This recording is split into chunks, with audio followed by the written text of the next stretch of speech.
Hello बच्चों, क्या हाल चाल है। तो जैसा कि आपको पता है कि अभी हम लोग अपना यूनिट 2 स्टार्ट कर दिए थे। इसमें हम लोगों ने पहला लेक्चर पढ़ा था, जिसमें हम लोगों ने बात की थी कि आयनिक बॉन्ड अपना क्या होता है, उसकी क्या क्या कैरेक्टरिस्टिक्स या क्या क्या उसकी फीचर्स होती है। ठीक। आज हम लोग इसी चैप्टर यूनिट का आगे सेकंड लेक्चर लेकर के आए हैं, जिसमें आज हम लोग बात करने वाले हैं बच्चे लैटिस एनर्जी की। किसकी बात करने वाले हैं? लैटिस एनर्जी के डिटेल में कि लैटिस एनर्जी क्या होता है, लैटिस एनर्जी को कैलकुलेट कैसे करेंगे, इसकी क्या क्या फीचर होती है, किन किन बातों पे लैटिस एनर्जी डिपेंड करता है। उन सब बातों को आज हम लोग बात करने वाले हैं लैटिस एनर्जी में। तो आओ बिना देर किए स्टार्ट करें अपने इस टॉपिक को और खत्म करें इसे। का नाम है लैटिस एनर्जी। देख भाई, पहला लेक्चर तो याद है ना आप लोगों को? आयनिक कंपाउंड जो पढ़ाए थे, तो वहां एक पॉइंट पढ़ाए थे, याद है क्या? वहां एक पॉइंट पढ़ाए थे आप लोगों को, अगर याद हो तो, कि जो अपना आयनिक कंपाउंड होता है वो क्रिस्टल लैटिस का फॉर्मेशन करता है। ये जो अपना आयनिक कंपाउंड होता है बच्चा, ये जो आयनिक कंपाउंड होता है ये किसका फॉर्मेशन करता है? क्रिस्टल लैटिस का। याद आया? अच्छा, क्रिस्टल लैटिस क्या होता है? जो आयंस होते हैं ना, वो आप एक रेगुलर पैटर्न में 3D पैटर्न में अरेंज हो जाते हैं और अरेंज होकर एक स्ट्रक्चर बनाते हैं। उसी स्ट्रक्चर को हम लोग क्रिस्टल लैटिस कहते हैं, अगर याद हो तो। जैसे कि मान लो ये कैटायन है, ये एनायन है, ये कैटायन है, ये एनायन है, फिर कैटायन, फिर एनायन, फिर इधर एनायन, ये कैटायन, ये एनायन, ये कैटायन, ये एनायन, ये कैटायन। इसी प्रकार से हम लोग क्या करते हैं, कैटायन एनायन को सजा के आयनिक बॉन्ड बनता है। इसी प्रकार से कैटायन एनायन आपस में अरेंज होकर के 3D स्पेस में और किसका फॉर्मेशन करते हैं? आयनिक कंपाउंड का। और इसी को हम लोग क्या बोलते हैं बच्चा? इसी को हम लोग बोलते हैं क्रिस्टल लैटिस। इसी को हम लोग क्या बोलते हैं? Crystal lattice. और क्रिस्टल लैटिस में जिस जिस पॉइंट पे आपका कैटायन या एनायन है, उस पॉइंट को लैटिस पॉइंट बोला जाता है। उस पॉइंट को कौन सा पॉइंट बोला जाता है? लैटिस पॉइंट बोला जाता है। अच्छा, आप ये भी जानते हो कि आयनिक कंपाउंड कैसे बनता है? ये कैटायन, यानी कि मान लो एक कैटायन है A+, एक एनायन है B-, दोनों एक दूसरे के आसपास जब आते हैं तो इनके बीच में प्लस माइनस के बीच में इंटरेक्शन होता है, और इसी इंटरेक्शन के वजह से आपका क्या बनता है? आयनिक बॉन्ड का, आयनिक कंपाउंड का फॉर्मेशन होता है। इतना बातें तो आपको पिछले लेक्चर का याद होगा। जरा एक सेकंड बच्चा, एक सेकंड, एक सेकंड। इतना बातें तो आपको पहले लेक्चर की याद होगी, हाँ या ना बोलो? यस और no? If yes then we go ahead. तो हम लोग आगे चलते हैं। जरा इसको सही कर ले। गर्मी लग रहा है भाई। हम कहोगे सर ठंडा में इतना मोटा कपड़ा पहनो, क्या बताएं? ये ऐसा मौसम चला है, इसमें सर्द गर्म दोनों है। तो अपना थोड़ा सा व्यवस्था कर लें।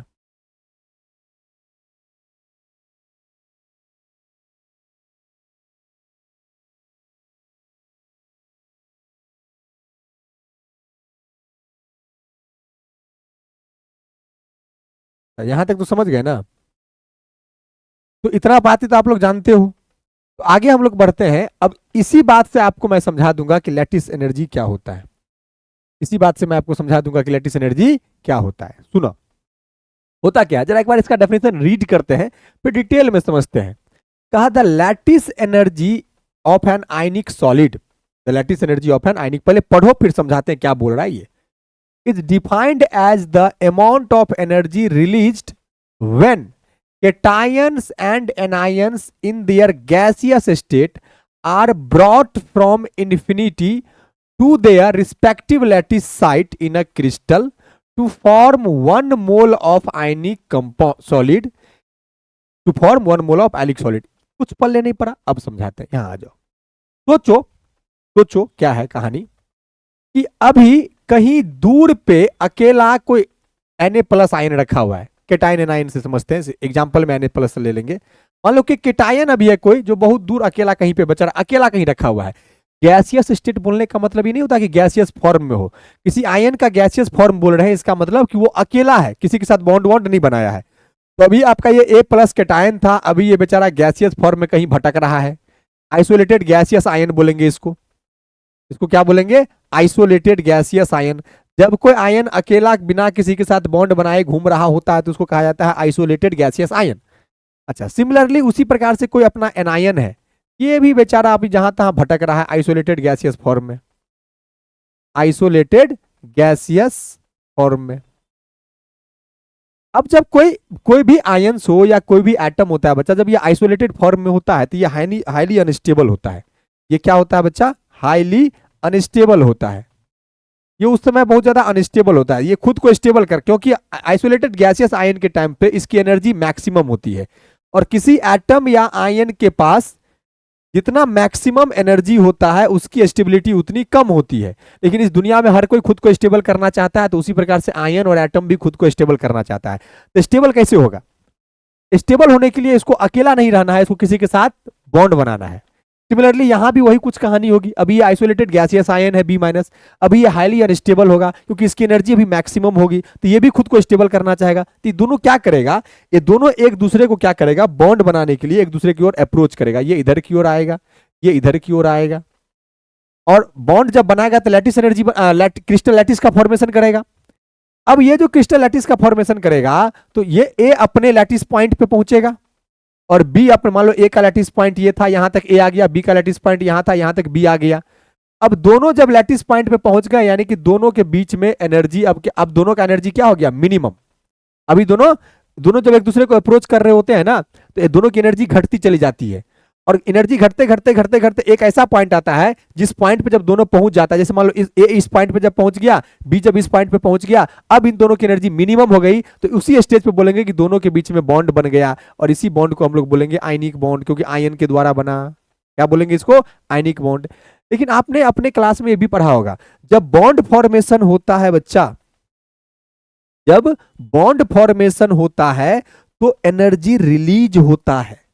एनर्जी का होवत है, रिलीज होता है। तो हो क्या रहा था, बेचारा ए का एनर्जी अभी यहां पे बहुत ज्यादा था, हाईली एनर्जी में था, ए बहुत ज्यादा एनर्जी, इसलिए हाईली अनस्टेबल। बी भी यहां पे बहुत ज्यादा एनर्जी के साथ था, तो हाईली अनस्टेबल था। तो दोनों ए और बी एक दूसरे को अप्रोच किया, जैसे जैसे दोनों एक दूसरे की ओर नजदीक बढ़ रहे हैं बॉन्ड बनाने के लिए, तो इसकी एनर्जी रिलीज होती चली जाएगी। अब एनर्जी क्या होगी, ए की भी रिलीज होगी, बी की भी एनर्जी रिलीज होगी, क्योंकि बॉन्ड जब भी बनता है किसी दो के बीच में तो एनर्जी रिलीज होता है। ए भी आगे बढ़ रहा है, एनर्जी कम हो रहा है, एनर्जी कम हो रहा है, बी भी आगे बढ़ रहा है, एनर्जी कम हो रहा है, एनर्जी कम हो रहा है। जब दोनों ए और बी इस पॉइंट पे पहुंच गया, और जिस पॉइंट पे पहुंचने के बाद अब दोनों की एनर्जी मिनिमम हो गई, ये मिनिमम एनर्जी था, और जब दोनों की एनर्जी मिनिमम हो गई तो बोलेंगे दोनों यहां पे ने बॉन्ड बना लिया।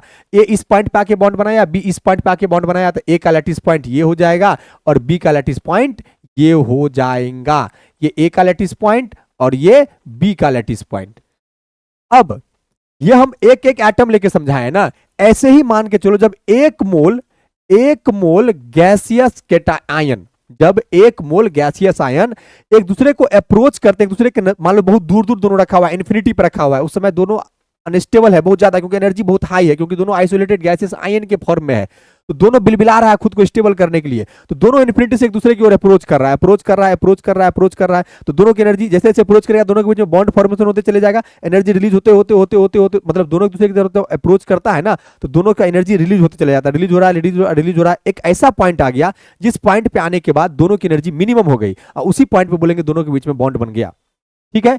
और ऐसा जब एक मोल गैसियस आयन के साथ होता है, तो जब एक मोल गैसियस आयन आपस में एक दूसरे की ओर अप्रोच करके अपने लैटिस पॉइंट पे आकर के कोई आयनिक बॉन्ड का फॉर्मेशन करता है, उस टाइम पे जितना एनर्जी रिलीज होता है ना, उसी एनर्जी को लैटिस एनर्जी कहा जाता है। सिंपल भाषा में समझो, एक मोल आयनिक बॉन्ड बनने के लिए जितना एनर्जी रिलीज होता है उसी एनर्जी को लैटिस एनर्जी कहते हैं। और एनर्जी रिलीज क्यों होता है, ये पूरी कहानी यहां पे हमने आपको समझा दिया, और वही बात यहां तक में लिखा हुआ है, जरा पढ़ के देख लेना कि जब दो गैसेस आयन एक दूसरे बहुत इन्फिनिटी पे रखा होता है, तो दोनों जब नजदीक आते हैं एक दूसरे के साथ बॉन्ड बनाने के लिए, तो दोनों की एनर्जी रिलीज होती चली जाती है। तो जब एक मोल आयनिक बॉन्ड बना, उस समय जितना एनर्जी रिलीज हुआ ना, उसी एनर्जी को लैटिस एनर्जी बोलेंगे सिंपल भाषा में।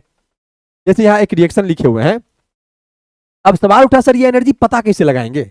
अभी आगे बताएंगे कि लैटिस एनर्जी को कैलकुलेट कैसे करते हैं।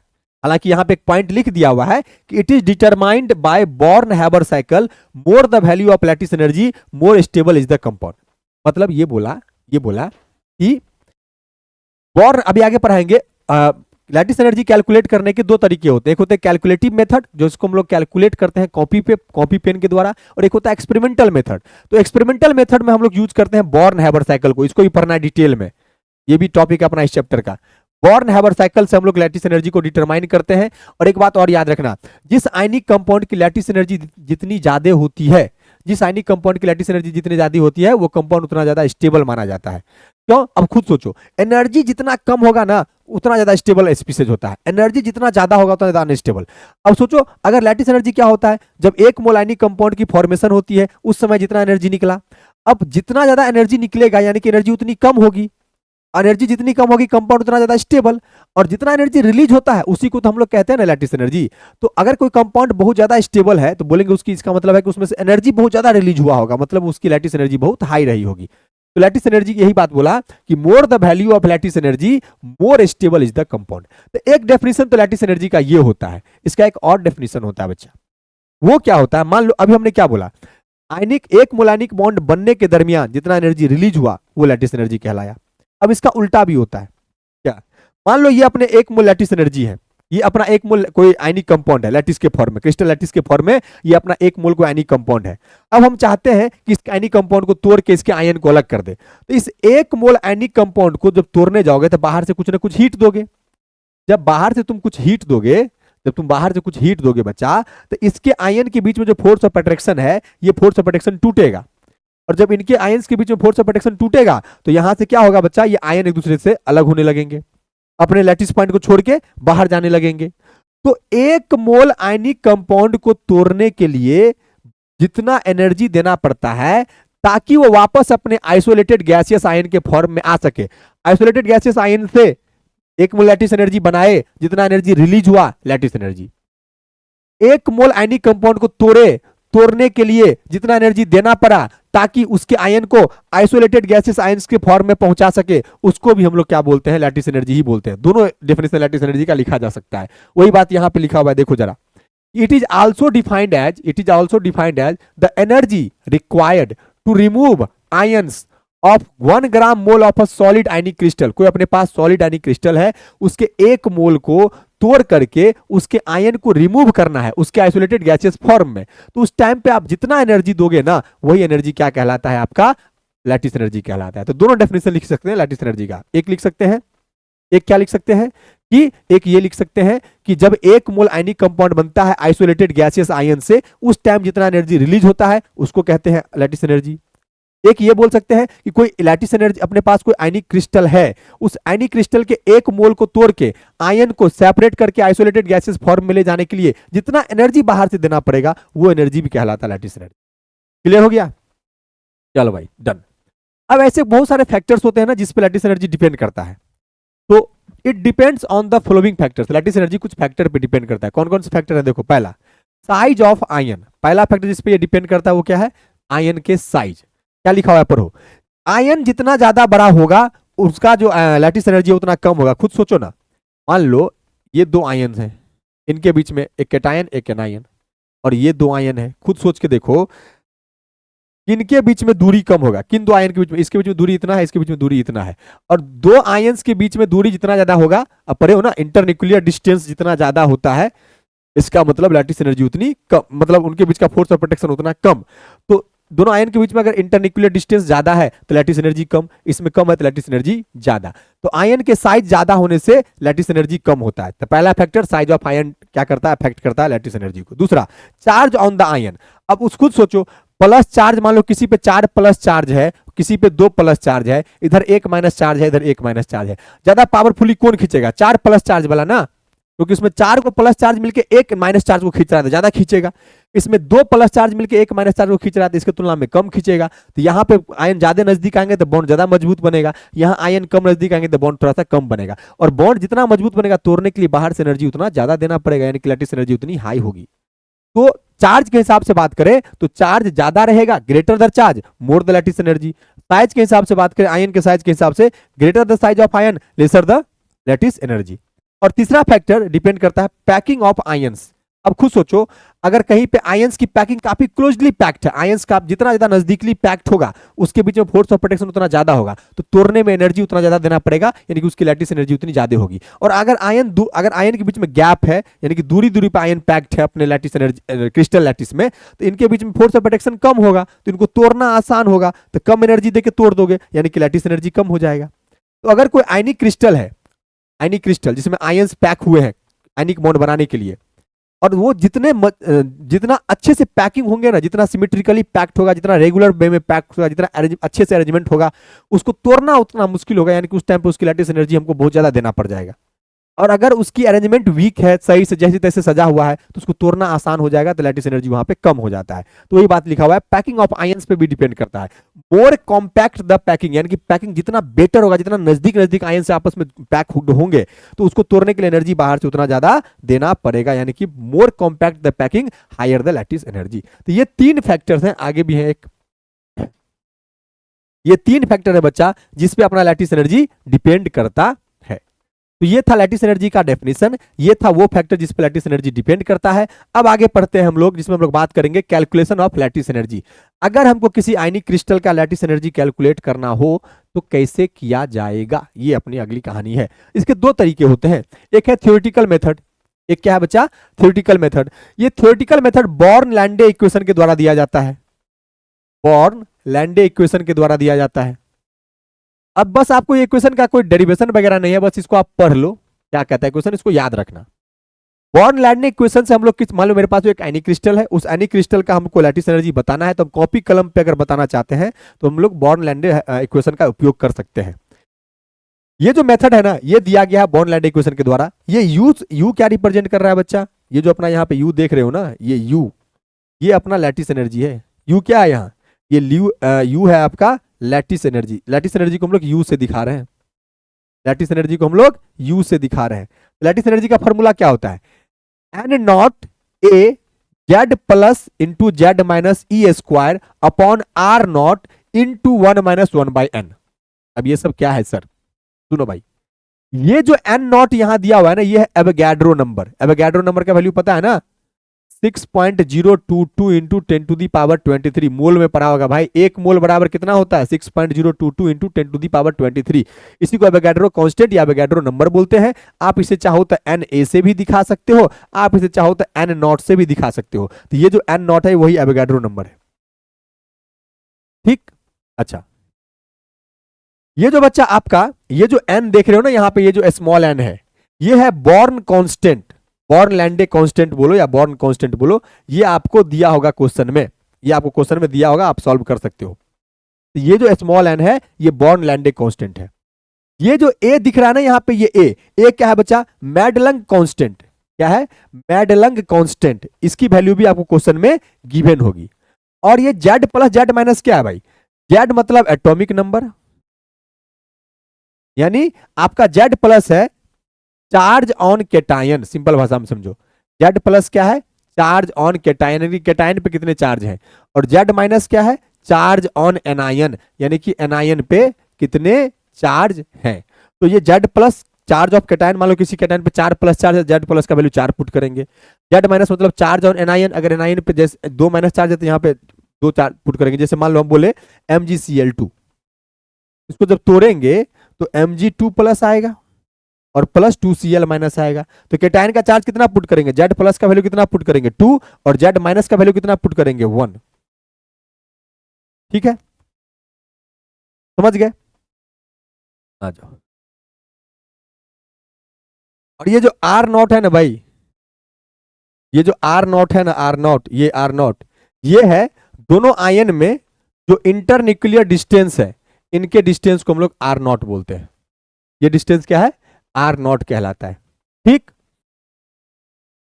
अच्छा, ये जो एन है ना, ये एन, ये आपका लैटिस एनर्जी के हिसाब से वेरी कर सकता है। ये आर हुआ है वेरी विथ लैटिस एनर्जी। अगर लैटिस एनर्जी भी बदलता है तो बॉर्न-लैंडे कांस्टेंट भी बदलता है, यानी कि एन का वैल्यू भी बदलता है। इस बात को ध्यान पे रखिएगा। तो ये जो इक्वेशन लगाएंगे ना, बॉर्न-लैंडे इक्वेशन, ये हम लोग लगाएंगे जब हमें किसी भी आयनिक कंपाउंड की लैटिस एनर्जी थ्योरेटिकली पता लगाना हो। लेकिन अगर हमें किसी आयनिक कंपाउंड का अगर मान लो लैटिस एनर्जी पता करना है, तो उसका बेस्ट तरीका होता है एक्सपेरिमेंटल मेथड, जिसमें हम लोग बॉर्न-हैबर साइकिल यूज करते हैं। इसको डिटेल में हम लोग इसी चैप्टर में आगे पढ़ेंगे, अभी इसमें ज्यादा बताने वाली नहीं है, इसमें ज्यादा हम नहीं बताने वाले हैं। इसमें हम बस इतना बताएंगे आपको, ज्यादा बताने वाली बातें इसमें है नहीं अभी। अभी बस आप इक्वेशन याद रखना, जब इस टॉपिक को पढ़ेंगे ना इसी चैप्टर में, तो वहां डिटेल में पढ़ेंगे कि बॉर्न-हैबर साइकिल कैसे निकाला जाता है। तो बॉर्न-हैबर साइकिल क्या कहता है, देखो ये एक्सपेरिमेंटल मेथड होता है, इससे हम लोग उपयोग करके, ये बेस्ट तरीका होता है लैटिस एनर्जी फाइंड करने का।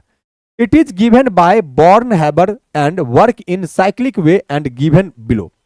ये बॉर्नहेबर के साइकिल दिया, बॉर्नहेबर के द्वारा दिया गया है, इसलिए इसको हम लोग बॉर्नहेबर साइकिल बोलते हैं। इसका फॉर्मूला क्या होता है? ये जो यू है समझ गए, लैटिस एनर्जी। ये यू क्या है? लैटिस एनर्जी बच्चा। यू क्या है? Lattice energy. अब सुनो, इसका फॉर्मूला होता है Q plus S plus half D plus I minus E. I minus E नहीं है, ठीक है, आई माइनस ई।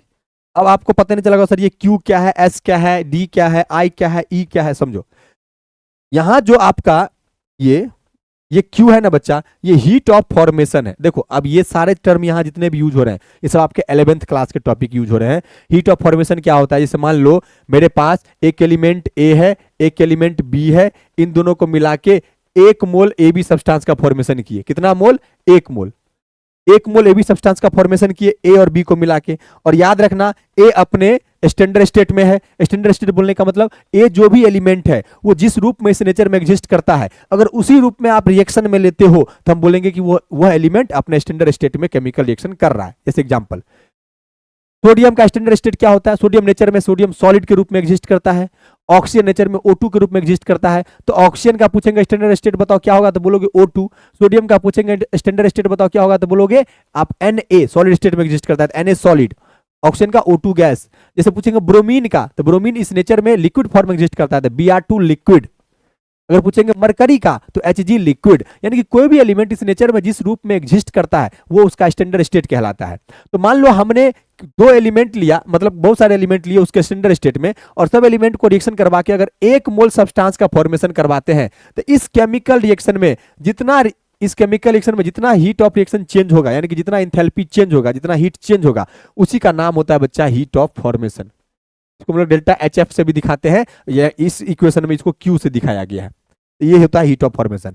यानी कि जब हम लोग किसी 1 मोल कंपाउंड का फॉर्मेशन करते हैं गिवन दिए गए एलिमेंट के स्टैंडर्ड स्टेट से, उस समय उस रिएक्शन में जितना एनर्जी रिलीज होता है, या मतलब जितना एनर्जी चेंज होता है, जितना हीट चेंज होता है, उसी को हीट ऑफ फॉर्मेशन कहा जाता है। ये क्वेश्चन वगैरह में गिवन रहता है।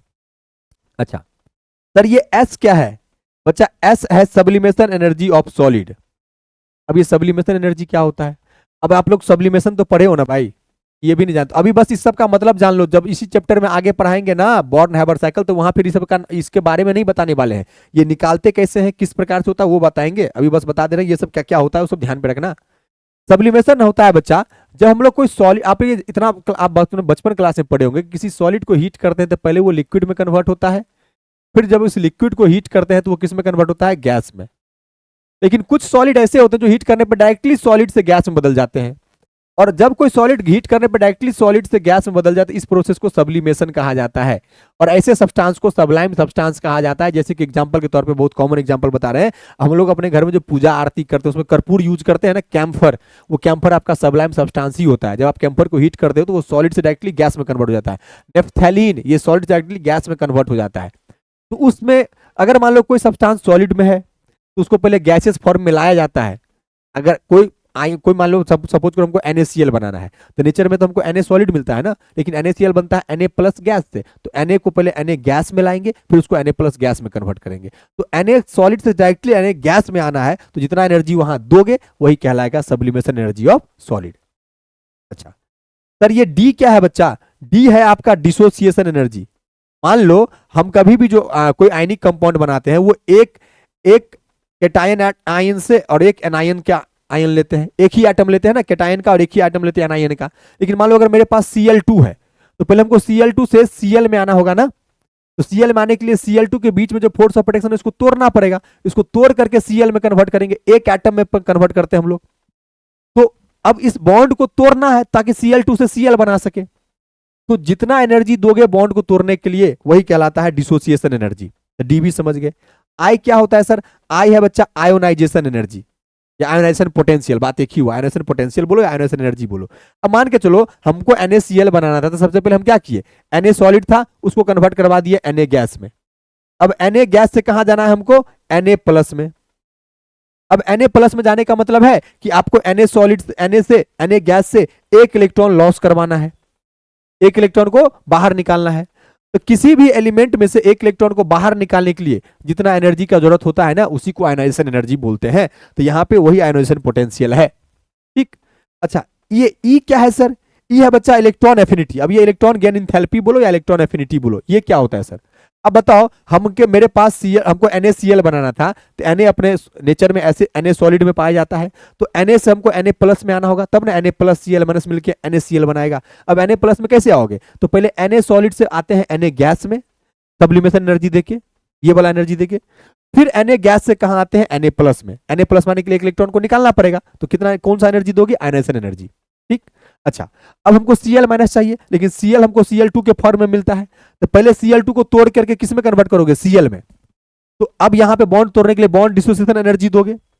डन यहां तक? अच्छा अब Cl गैस से हमको कन्वर्ट करना है किसमें? Cl माइनस में, तो इसको एक इलेक्ट्रॉन देना पड़ेगा, एक माइनस चार्ज देना है। तो अब एक इलेक्ट्रॉन जब देते हैं ना, तो एक इलेक्ट्रॉन देने के लिए जितना एनर्जी हमको देना, या देखो इलेक्ट्रॉन आयनाइजेशन एनर्जी में हमेशा एनर्जी बाहर निकलता है, सॉरी एनर्जी हमको देना पड़ता है, लेकिन इलेक्ट्रॉन एफिनिटी में एक इलेक्ट्रॉन गेन करवाने के लिए हमको या तो एनर्जी आपको रिलीज होता है या तो एनर्जी आपको देना पड़ता है। तो किसी भी एटम के अंदर में एक इलेक्ट्रॉन को गेन करवाने के लिए, उस इलेक्ट्रॉन को इस एटम को देने के लिए जितना एनर्जी रिलीज होता है या जितना एनर्जी एब्जॉर्ब होता है, उसी को इलेक्ट्रॉन एफिनिटी या इलेक्ट्रॉन गेन एंथैल्पी बोलते हैं। तो Cl2 से Cl गैस में गए, अब इसको एक इलेक्ट्रॉन देना है, तो जितना एनर्जी लगेगा वही कहलाता है इलेक्ट्रॉन एफिनिटी। तो बच्चा ये पूरे टर्म का मतलब होता है, ये अभी बस सीख के रखना, जब आगे हम इसी चैप्टर में बॉर्न हाइबर साइकिल को पढ़ाएंगे डिटेल में, तो वहां बताएंगे, तो ये सब फिर कंफ्यूज मत करना। तो ये दो तरीके होते हैं बच्चे लैटिस एनर्जी को निकालने का।